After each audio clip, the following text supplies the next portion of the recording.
तो मैं मम्मी जी से कह दूंगी कि मैं पूरे 1 हफ्ते रुक कर आऊंगी अपने मायके में। रिया, पैकिंग हो गई तुम्हारी? हाँ दीदी, पैकिंग तो हो गई है, लेकिन कुछ काम हो तो बता दीजिए। अच्छा ये बताओ, कितने दिन रुक कर आओगी मायके में? दीदी, मैं सोच रही हूँ कि इस बार मैं पूरा 1 हफ्ता रुकूंगी। क्या रिया, इतने दिन रुकने की क्या जरूरत है? अरे शहर में ही मायका है, जब तुम्हारा मन करे तब चले जाना। लेकिन दीदी, कहाँ जाकर होता है? जब भी जाती हूँ दीदी, 1-2 दिन होता नहीं और ये मुझे लेने आ जाते हैं। लेकिन रिया, मेरे बच्चों के पेपर स्टार्ट होने वाले हैं और तुम नहीं रहोगी तो मैं कैसे कैसे पूरा घर संभालूंगी? और घर संभालने के साथ साथ बच्चों को पढ़ाना भी तो पड़ता है, सुबह जल्दी उनका टिफिन भी बनाना होता है। ठीक है दीदी, मैं कोशिश करूंगी कि जल्दी आ जाऊं। ये रिया मेरी बात नहीं मानने वाली है, अभी जाकर मम्मी जी से बात करती हूँ। मेरे साथ हर बार ऐसा क्यों होता है? मैं जब भी अपने मायके जाने की बात करती हूँ तो इस घर में सब अपनी अपनी समस्याएं गिनाने लगते हैं, लेकिन मेरे बारे में कोई भी नहीं सोचता। इसी शहर में मायका है, लेकिन फिर भी कभी मैं 2-4 दिन नहीं रुक पाती वहाँ। बस सब लोग यही कहते हैं कि शहर का ही मायका है, जब मन करे तब चले जाना। अरे वहाँ रुकने की जरूरत क्या है? और कई बार तो ये ऑफिस से लौटते हुए मुझे बिना बताए लेने आ जाते हैं। क्यों रिया, पैकिंग हो गई तुम्हारी? हाँ जी। लेकिन देखो रिया, तुम जल्दी वापस आ जाना। नहीं जी, इस बार तो मैं पूरा 1 हफ्ता रुकना चाहती हूँ। क्या रिया, शहर का ही तो है तुम्हारा मायका, जब मन करे तब चली जाना। 1 हफ्ते रुकने की जरूरत क्या है? और वैसे भी रिया, तुम नहीं रहोगी तो समय से मुझे कपड़े प्रेस करके कौन देगा? समय से नाश्ता कौन तैयार करेगा? और मेरी फाइल वो सब मुझे समय पर ढूंढ कर कौन देगा? मैंने पूरे 1 हफ्ते के लिए आपके कपड़े प्रेस करके रख दिए हैं जी। आपके ऑफिस की सारी फाइल मैंने आपकी टेबल पर जमा दी है जी, आपको ज्यादा ढूंढने में दिक्कत नहीं होगी। लेकिन फिर भी रिया, इतने दिन रुकने की जरूरत क्या है? अच्छा ठीक है, रुक जाना तुम 2-4 दिन, उसके बाद मैं तुम्हें लेने आ जाऊंगा। देखती हूँ जी। मम्मी जी, क्या हुआ बहू? मम्मी जी देखो ना, मेरे बच्चों के पेपर स्टार्ट होने वाले हैं और रिया को ऐसे क्या सूझी अभी मायके जाने की?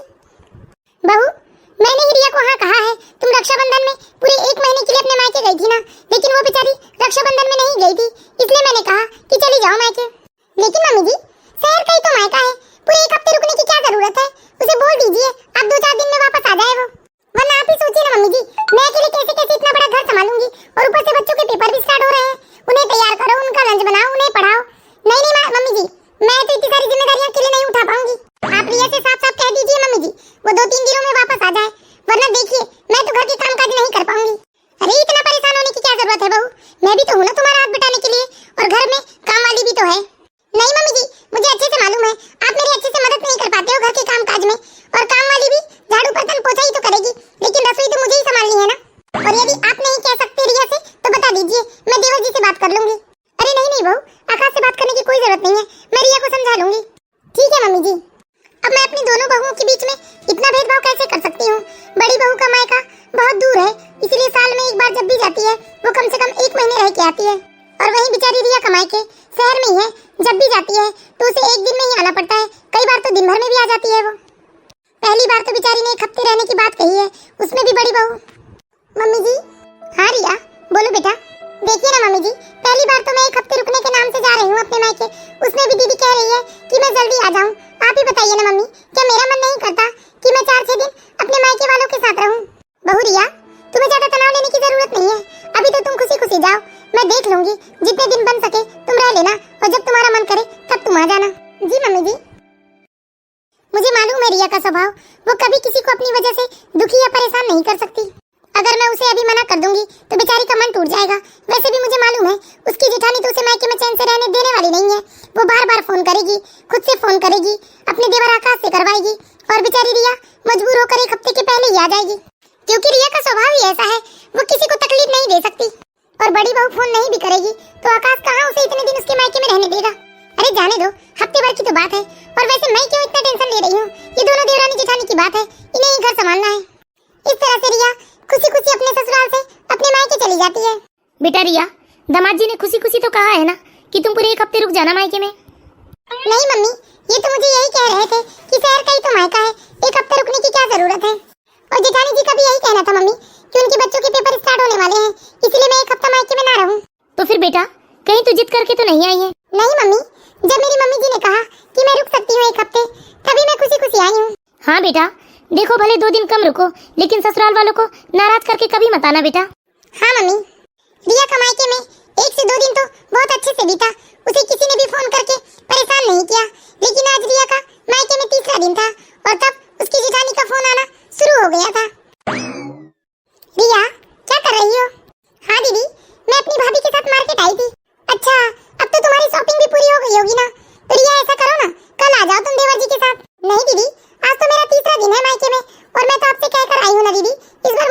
हफ्ते रुकना है। क्या रिया, शहर का ही तो मायका है, चाहे 1 दिन रुको या 2 दिन रुको, वापस तो घर ही आना है ना, फिर चली जाना तुम रहने। नहीं दीदी, और कल तो मैं और बिल्कुल भी नहीं आ सकती, क्योंकि कल मेरी एक बचपन की सहेली आने वाली है मुझसे मिलने। उसकी शादी के बाद से हम लोग अभी तक मिले नहीं है ना, इसलिए वो सिर्फ ये सुनकर आ रही है कि मैं मायके आई हुई हूँ। ठीक है, तो फिर परसों आ जाना तुम। ठीक है दीदी, मैं कोशिश करूंगी। दीदी अभी मैं फोन रखती हूँ, मार्केट में थी। कोशिश करूंगी? ये क्या बात हुई कोशिश करूंगी? क्या हो गया बड़ी बहू? मम्मी जी, अब मुझसे अकेले घर नहीं संभलता, आप रिया से कह दीजिए कि वो कल या परसों आ जाए। लेकिन बेटा, मैं कैसे कहूँ उससे? उसे तो आज 3 ही दिन हो रहे हैं मायके में। वो सब मुझे कुछ नहीं पता मम्मी जी, मेरे बच्चों के पेपर स्टार्ट हो चुके हैं और मैं ये चूल्हा चौका नहीं कर पाऊंगी, मुझे अपने बच्चों पर ध्यान देना है। आप नहीं कहते तो बता दीजिए, मैं अभी देवर जी से बात कर लेती हूँ। क्या हो गया भाभी, क्यों हल्ला कर रहे हो आप लोग? कुछ नहीं बेटा, मैं बताती हूँ देवर जी, यहाँ मुझे कितनी परेशानी हो रही है। रिया तो आराम से अपने मायके में है, मेरे बच्चों के पेपर भी स्टार्ट हो गए हैं और चूल्हा चौका भी मुझे ही संभालना पड़ता है। अब बताइए ना, मैं बच्चों के लिए कैसे समय निकाल पाऊंगी? अब रिया का मायका तो शहर का ही है ना देवर जी, वो बाद में भी तो जाकर रुक सकती है ना। वैसे आप ठीक कह रहे हो भाभी, मैं आज रिया से बात करता हूँ। अरे तुम्हें क्या जरूरत थी बहू आकाश से कहने की? अब आकाश का तो गुस्सा पता ही है ना, अगर रिया से गुस्से में कुछ कह दिया तो बेकार में ही बेचारी का मन टूट जाएगा मायके में। तो मैं क्या कर सकती हूँ मम्मी जी, मैं अपने बच्चों के फ्यूचर के साथ खिलवाड़ तो नहीं कर सकती। शॉपिंग हो गई बेटा तुम्हारी? कहाँ मम्मी जी, अभी पूरी शॉपिंग नहीं हुई है, हम लोग तो थक गए थे इसलिए आज लौट आए। कल शाम को हम फिर से जाएंगे, जब दीदी की सहेली आ जाएगी तो उनके साथ। रिया, दामाद जी का फोन आया था, तुम फोन क्यों नहीं उठा रही हो उनका? क्या इनका फोन आया था? हाँ बेटा, वो कह रहे थे कि रिया फोन नहीं उठा रही है। हो सकता है मम्मी, मार्केट की भीड़ भाड़ में मुझे फोन की घंटी सुनाई नहीं दी होगी। क्या बोल रहे थे ये? बेटा दामाद जी कह रहे थे कि वो कल तुझे लेने आ जाएंगे, क्योंकि भाभी के बच्चों के पेपर स्टार्ट हो गए हैं। ये क्या बात हुई मम्मी, मैं तो बता कर आई हूँ ना कि मुझे इस बार 1 हफ्ता रुकना है। हाँ ना दीदी, आपके साथ ऐसा ही करते हैं आपके ससुराल वाले। आपकी शादी को पूरे 2 साल हो गए और 2 साल में पहली बार तो आप पूरा 1 हफ्ता रुकने आए हैं। अरे निशा बेटा, ये उसके ससुराल का मामला है, हमें बीच में नहीं बोलना चाहिए। क्या मम्मी जी, क्या रिया दीदी की शादी हो गई है तो उनके मायके वालों का उन पर हक नहीं रहा क्या? मैं भी तो आपकी बहू हूँ ना मम्मी जी, लेकिन आप मुझे कभी इतना रोकते टोकते नहीं है और आराम से कम 15-20 दिन मुझे अपने मायके में रुकने देते हैं। तो हम क्या कर सकते हैं बेटा, सब लोग एक जैसे नहीं होते ना। देखो तुम अपनी तुलना रिया से मत करो बेटा, रिया का ससुराल अलग है, तुम्हारा ससुराल अलग है। लेकिन मम्मी जी, दीदी की जेठानी तो जब भी जाती है तो 1 महीने से पहले नहीं आती। देखिए ना मम्मी, जेठानी जी ने इनसे कह दिया, अब जिया जी को भी देखो ना दीदी, आपकी जेठानी ने कहा और वो मान गए। क्या करूँ भाभी, मैं बिल्कुल भी भाग्यशाली नहीं हूँ इस मामले में, क्योंकि ये कभी भी मेरे साइड से नहीं बोलते, उल्टा ये हमेशा दूसरों की बात सुनकर मेरी ही गलती निकालने लगते हैं। अब बेटा तुम लोग ये सारी टेंशन छोड़ो, अब जितने भी दिन है वो खुशी खुशी निकाल लो। चलो तुम लोग के लिए मैंने मालपुए बनाए हैं, चलकर खा लो। हेलो, सॉरी आकाश जी, मैं मार्केट में थी इसलिए मैंने मोबाइल की घंटी नहीं सुन पाई। हाँ रिया, लेकिन कुछ तो समझदारी दिखाओ तुम। अरे तुम्हें पता है भाभी यहाँ के लिए कितना परेशान हो रही है, इतना बड़ा घर संभाल रही है, रसोई संभाल रही है और फिर उनके बच्चों के पेपर भी स्टार्ट हो गए हैं। थोड़ी तो समझदारी दिखाओ रिया, भाभी कितनी परेशान है यहाँ। और तुम रिया वहाँ मजे कर रही हो अपने मायके में, अरे अपने ससुराल वालों के बारे में भी तो सोचो। ठीक है, रखता हूँ मैं फोन, यदि तुम्हारा मन हो कल आने का तो मुझे फोन कर देना, मैं ऑफिस से लौटते वक्त तुम्हें लेने आ जाऊंगा। हे भगवान, क्या करूँ, मैं रुकूं या चली जाऊँ अपने ससुराल? क्योंकि मैं ससुराल नहीं गई तो बेकार में ही ससुराल में टेंशन का माहौल बन जाएगा और जेठानी का भी मुंह चढ़ा रहेगा। हमारी शादी को इतने दिन हो गए, लेकिन मैंने हमेशा देखा कभी इन्होंने मेरे मन को नहीं समझा और ना ही कभी इन्होंने मेरे दर्द को समझा है। मेरे मायके के प्रति ललक को हमेशा ये गलत ही निगाहों से देखते हैं। ये कभी मेरा साथ नहीं देंगे, कभी मेरे लिए खड़े नहीं होंगे। इसलिए मैं एक काम करूंगी, कल रिया से मिल लूंगी और शाम को इनके साथ वापस अपने ससुराल चली जाऊंगी और मैं इन्हें फोन करके कल ही बता दूंगी कि ये मुझे शाम को लेने आ जाए। ठीक है, चाहे 1 हफ्ता रुकूं या 1 दिन, जाना तो ससुराल ही है। अरे मम्मी जी का भी फोन आ रहा है। हेलो, हाँ मम्मी जी। हाँ रिया बेटा, कैसे है तुम्हारे घर में सब? ठीक है मम्मी जी। बेटा यहाँ बहुत परेशानी हो रही है तुम्हारे बिना, और वैसे भी तुम्हें आज 3 दिन तो हो गए ना। कल ऐसा करना, शाम को आकाश के साथ वापस ससुराल आ जाना बेटा। और तुम्हारी जेठानी का तो तुम्हें पता है ही ना, उसके बच्चों के पेपर शुरू हो गए हैं, इसलिए वो रसोई में नहीं आती और मुझसे इस उम्र में रसोई के कामकाज नहीं होते बेटा, इसलिए कल आ जाना तुम। ठीक है मम्मी जी। रिया भी बहुत मायूस और परेशान हो जाती है, क्योंकि एक एक करके उसके ससुराल के सारे सदस्यों का उसे फोन आने लगता है कि अब 3 दिन हो गए हैं, चौथे दिन में वो अपने ससुराल वापस आ जाए। और वो यही सोच में सारी रात सो नहीं पाती है। और फिर अगले दिन रिया की बचपन की सहेली रीता आ जाती है। हे, हाय रिया। ओ माय गॉड, रीता, बाप रे रीता, शादी के बाद तो तू बिल्कुल भी बदल गई है। सच कहूं, मैं तो तुझे पहचान भी नहीं पा रही हूँ। तो मैं भी तुझे कहाँ पहचान पा रही हूँ? शादी के पहले तू कितनी स्मार्ट थी और अब तो देखो बहन जी की तरह दिख रही हो। अरे चेहरा क्यों लटका लिया, मैं तो मजाक कर रही हूँ। अच्छा ये सब छोड़ो, छोड़ो, ये बताओ तुम कितनी बदल गई हो यार। एक फोन भी नहीं कर सकती मुझे। क्या बताऊं यार, घर गृहस्थी में ऐसी उलझी रहती हूँ कि फुर्सत ही नहीं मिलता। अरे वो तो सबकी ससुराल का रोना है। और बता रिया, कैसी है तू? सच में यार, इतने दिनों बाद तुझे देख रही हूँ। बस अच्छी हूँ रीता। अच्छा ये बता, तू कब कब मायके आती है? बहुत ही कम आ पाती हूँ, और मुझे तो शाम को वापस अपने ससुराल भी जाना है। ये मुझे लेने आ रहे हैं। ये क्या बात हुई रिया? मैं खास तुझसे मिलने आई हूँ, वरना अभी कुछ दिन पहले ही तो मैं मायके रह कर गई थी। जब मुझे पता चला मम्मी से कि तुम आई हो, इसलिए मैं तुमसे मिलने आई हूँ, और तुम आज शाम को जाने की बात कर रही हो। क्या तू सिर्फ मुझसे मिलने आई है? हाँ रिया, वरना आंटी जी से पूछ लो। अभी मैं पिछले महीने ही तो 10-12 दिन मायके रह कर गई हूँ। अच्छा, तुझे ससुराल में कोई कुछ कहता नहीं? तुझे डर नहीं लगता? अरे मैं तो बहुत बिंदास रहती हूँ यार, किसी की परवाह नहीं करती। जिसको जो बोलना है बोले, मुझे तो जो पसंद है मैं तो वही करती हूँ। तो क्या तुम्हारे ससुराल में तुम्हें सच में कोई कुछ नहीं कहता? मैंने कहा ना, मैं किसी की परवाह नहीं करती, वरना वो तो रोक टोक सबके ससुराल में करते हैं। ये मत पहनो, वो मत पहनो, यहाँ मत जाओ, वहाँ मत जाओ, बोलो मत, हंसो मत। यार हम क्या कठपुतलियाँ हैं? लेकिन भैया, क्या तुम्हें लोगों का भी डर नहीं है कि कोई तुम्हें क्या कहेगा? पागल है तू। अरे मैंने सब करके देख लिया रिया, लोगों की भी बहुत परवाह कर ली मैंने, लेकिन तब मुझे समझ में आया कि हम सबको खुश नहीं कर सकते।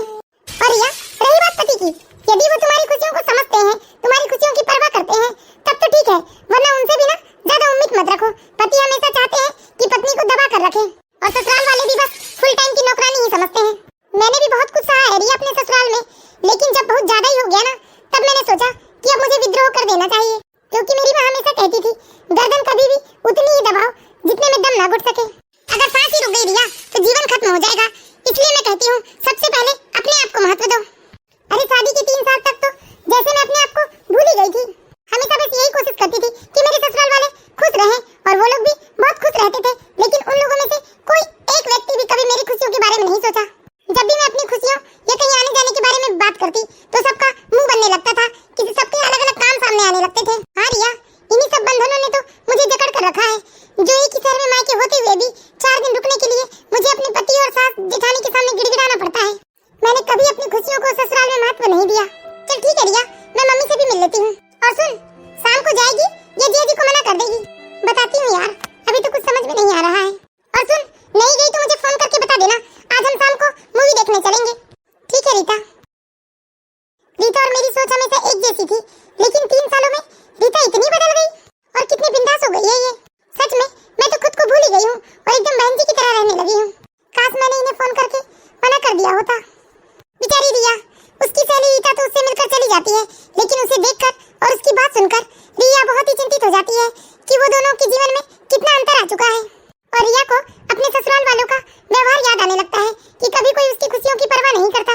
क्या करूं, मैं इनके साथ आज जाऊं या नहीं? लेकिन इनसे मना करने के लिए मुझे बहुत हिम्मत जुटानी पड़ेगी। मुझे बहुत डर भी लग रहा है, कहीं ये गुस्सा हो गए तो।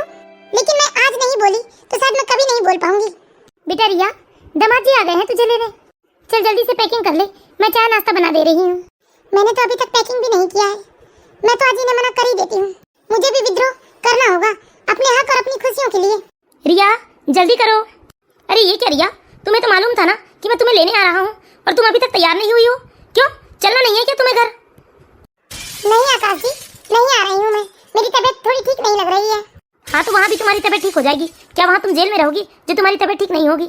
हाँ आकाश जी, तो वो भी कोई जेल से कम नहीं है। काम करने का मन ना भी करे तब भी काम करना पड़ेगा। और आप देख रहे हो ना, मेरी हालत ऐसी नहीं है कि मैं तुरंत ससुराल जाकर कामकाज देखने लगूं। और आप तो कुछ समझते भी नहीं है। खैर छोड़िए, मुझे आज नहीं जाना है बस। ये क्या कुछ भी बोल रही हो रिया, तुम सोच समझ के बात करो। अगर तुम आज नहीं गई तो मैं तुम्हें लेने कभी नहीं आऊंगा। अरे बेटा, ये क्या बोल रही हो तुम? यदि तुम्हें नहीं जाना था तो दामाद जी को पहले ही फोन करके बता देना था। जाओ बेटा, ऐसे दामाद जी खाली आ जाएंगे यहाँ से तुम्हें लिए बिना, अच्छा थोड़ी ना लगेगा। और वैसे भी तुम 3-4 दिन रह ली ना, फिर जब तुम्हारा मन करे तब आ जाना। सोच लीजिए माँ, मन तो कई बार करता है, लेकिन मुझे कोई जल्दी से आने भी नहीं देता यहाँ। और यदि आप चाहते हैं कि मैं जाऊँ तो ठीक है, मैं जा रही हूँ। और मैं भी तब तक नहीं आऊंगी इस घर में जब तक मेरा मन नहीं करेगा। ये तुझे अचानक से क्या हो गया है बेटा? ये क्या कुछ भी बोले जा रही हो रिया तुम? चलिए मैं अपना सामान लेकर आती हूँ। इस तरह से रिया गुस्से में ना चाहते हुए भी चुपचाप अपने ससुराल चली जाती है अपने पति के साथ। मैं गुस्से में अपनी मम्मी से भी अच्छे से बात नहीं कर पाई। मम्मी को कितना बुरा लगा होगा। अरे रिया बेटा, ये क्या, तुम अपने मायके से आते ही कमरे में चुपचाप क्यों सो गई? मम्मी जी, मेरे सिर में दर्द हो रहा है, इसलिए मैं दवाई खाकर आराम कर रही हूँ। अच्छा ठीक है, थोड़ी देर कर लो आराम।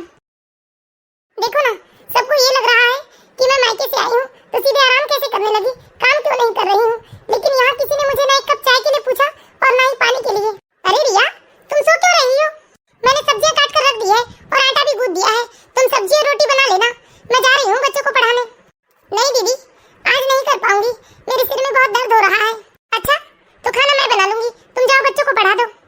दीदी वो भी नहीं कर पाऊंगी, सिर में बहुत ज्यादा दर्द हो रहा है। ठीक है, लेकिन कल से तो दर्द खत्म हो जाएगा ना, कल से तो ये सब संभाल लोगी ना। हाँ दीदी। दीदी ने ये भी नहीं पूछा कि सिर में दर्द हो रहा है तो मैंने दवाई ली है नहीं, बस उन्हें कल के काम की चिंता पड़ गई है। किसी ने सच ही कहा है कि काम करती हुई औरत सबको अच्छी लगती है। अरे सबकी बात तो छोड़ो, मेरे अपने पति ने मुझसे नहीं पूछा कि मेरे सिर में दर्द क्यों हो रहा है या मैंने दवाई ली है या नहीं। जिसके पीछे मैं अपना सब कुछ छोड़ कर आई हूँ उसे ही मेरी परवाह नहीं है, फिर मैं क्यों किसी की परवाह करूँ। अब मैं अपने लिए जीऊंगी। रिया, मुझे ग्रीन टी बनाकर दे दो। मेरे सर में दर्द हो रहा है जी, दीदी से मांग लीजिए आप। अरे लेकिन भाभी तो बच्चों को पढ़ा रही है। तो आज आप ही बना लीजिए। ये क्या रिया, क्या तुम मायके से आते तक थक गई हो? अरे तुम पैदल नहीं आई हो, गाड़ी से आई हो। पता नहीं कितने दिन तक इसका मुंह फुला रहेगा। सबको सिर्फ अपनी परवाह है, यहाँ अपनी जरूरतें हैं सबकी, लेकिन कोई मेरे बारे में नहीं सोचता। इस तरह बेचारी रिया अपने ससुराल वालों के ऐसे व्यवहार को देखकर बेहद दुखी होती है और वो रात भर रोते ही रहती है और कब सुबह होती है उसे पता ही नहीं चलता। मम्मी जी, जाकर देवरानी को उठाओ, इतना सारा काम पड़ा है सुबह से घर में और बच्चों को भी तैयार करना है। देखो ना, आज आधा घंटा ज्यादा सो गई तो मेरी जेठानी हल्ला कर रही है घर में। रिया, जाकर रसोई संभाल लो, तुम्हारी जेठानी तो अपने बच्चों को पढ़ा रही है। ठीक है मम्मी जी, थोड़ी देर में फ्रेश होकर आती हूँ मैं। रिया, आज बच्चों के टिफिन के लिए आलू के पराठे बना देना। ठीक है दीदी। रिया अंदर से बहुत ही दुखी थी और घर के किसी भी कामकाज में उसका मन नहीं लग रहा था। वो बिना मन के रसोई में काम कर रही थी, तभी अचानक चाकू से उसका हाथ कट गया। क्या हुआ रिया? अरे तुम्हारी तो उंगली कट गई है, हाथ से खून बह रहा है, समझ में नहीं आता तुम्हारा ध्यान कहाँ रहता है। जल्दी से जाकर पट्टी बांध लो, थोड़ी देर में ब्लड निकलना बंद हो जाएगा, उसके बाद आकर बना लेना तुम पराठे। जाओ अभी जाकर पट्टी बांध लो। ठीक है दीदी। बेकार में उल्टे सीधे काम करती रहती है, अब हाथ काट कर बैठ जाएगी और काम नहीं करने का बहाना बताएगी, लेकिन मैं भी इसके बहाने चलने नहीं दूंगी। ये दीदी कितनी निर्दयी है, अरे मेरे हाथ से इतना खून बह रहा है और इन्हें पराठे बनाने की पड़ी है। लेकिन अब बहुत सहन कर लिया मैंने, अब इस तरह से अत्याचार मैं अपने साथ नहीं होने दूंगी, अब तो मैं विद्रोह करके रहूंगी। अरे क्या हुआ, ध्यान कहाँ रहता है तुम्हारा? समझ में नहीं आता, कोई काम ढंग का नहीं कर सकती। अब मैं सबको बताऊंगी कि मैं कोई भी काम सचमुच में ढंग से नहीं कर सकती। रिया को बहुत ही दुख होता है कि उसके हाथ से इतना खून बह रहा है और कोई भी सहानुभूति दिखाने की जगह उसे ही चिल्ला रहा है। थोड़ी देर बाद रिया के हाथ से खून बहना भी बंद हो जाता है, लेकिन रिया अब ठान चुकी थी वो दोबारा रसोई में नहीं जाएगी और अब वो अपने ससुराल वालों को सबक सिखाएगी।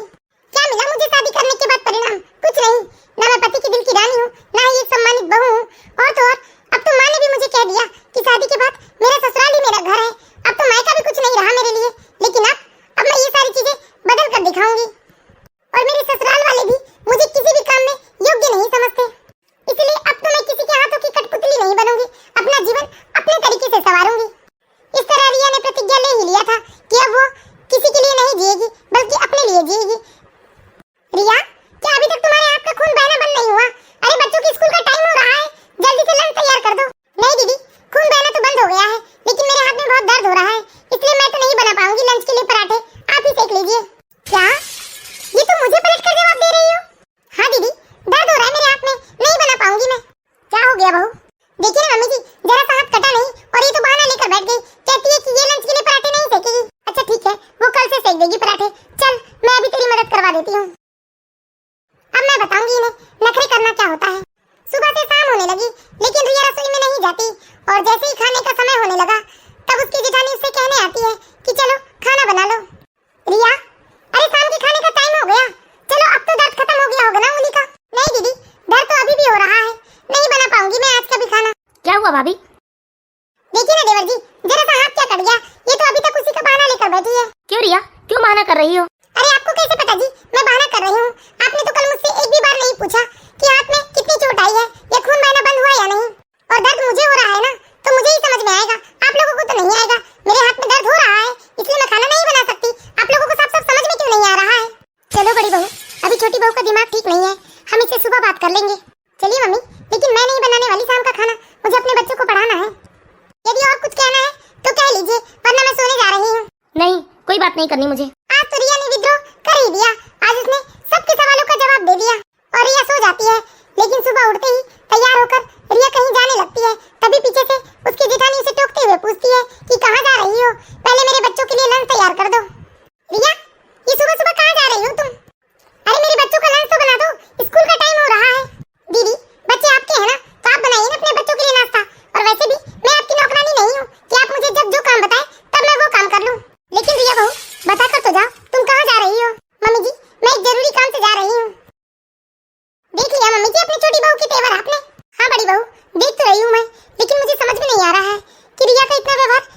बदल गया, वो तो पहले ऐसी नहीं थी।